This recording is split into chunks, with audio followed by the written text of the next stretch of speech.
Today's video is sponsored by the flu.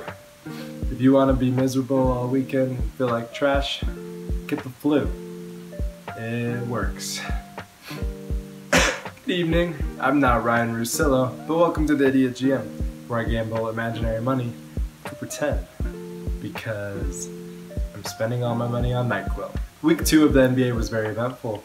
We had fights, we had major injuries, and I actually won money this week. This week I ended up going 33-17, which would be good for the 4th seed in both the Eastern and Western conferences.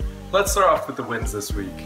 Now, most of my wins weren't all that big, which that comes from the odds being, slightly narrower now that we kind of have an understanding of what these teams are, but also because the favorite won more often this week. So my biggest win actually came when the Heat beat the Rockets, and that won me $182. Now, the score doesn't actually dictate how not close the game was. The Heat just totally blew them out of the water, and this Heat team has gotten off to a fantastic start.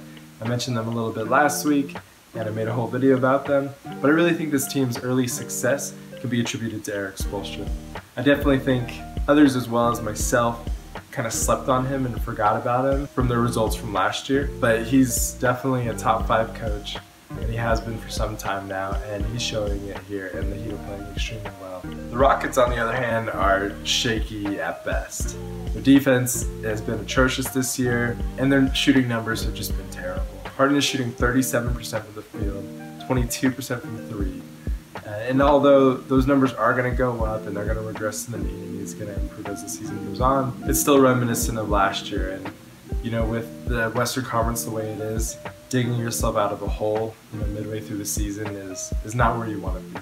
However, he is averaging 96% from free throw on 15.8 attempts, which is the most attempts anyone has ever done in a game since Wilt.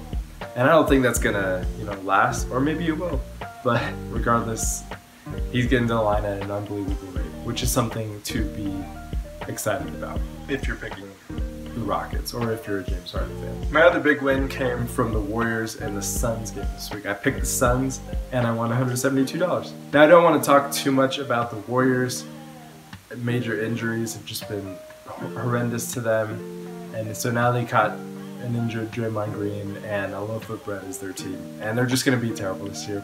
I picked them for the over, which I regret, but the Suns, on the other hand, they're playing surprisingly well. I do think it's fool's gold for the most part, kind of in the same way that the Grizzlies were like the '1 seed after like 15 games last year, and so I don't think the Suns will continue playing at this rate. However, they are in a much better spot than they have been in recent memory, so props to the Suns. So in addition to those wins, I won another 31 times throughout the week for a grand total of $3,576. However, I did lose 17 times this week, so let's see if that craters my winnings.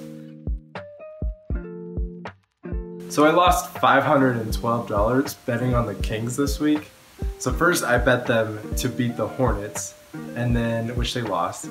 And then I bet on them to lose to the Jazz, which they won. So how can you lose an awful team like the Hornets and then beat probably the best defense in the league in the Jazz?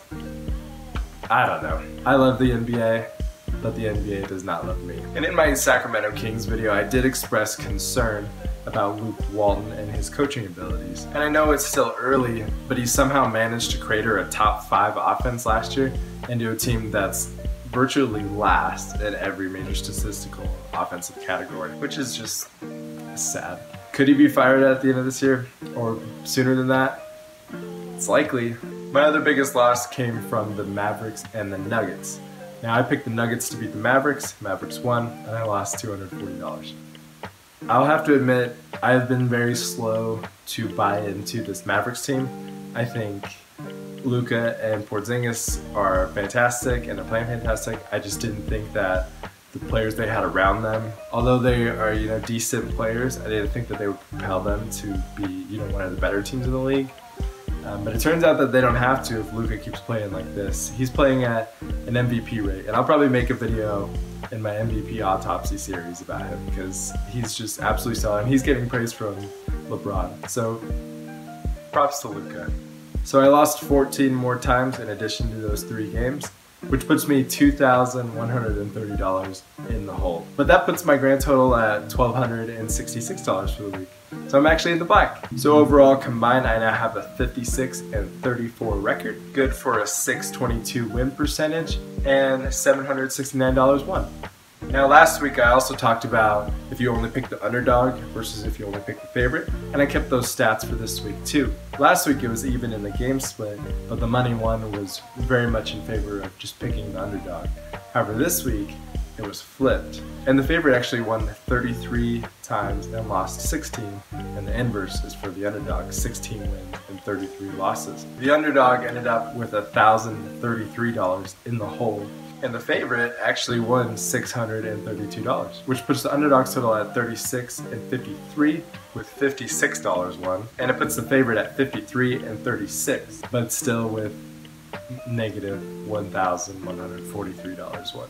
And that's it for this week's video. If you like what you saw, hit that like and subscribe button. If you didn't like what you saw, or if you're a Warriors fan, hit that dislike button. And if there's any teams you want me to look out for, leave it in the comment below, and I will see you next week.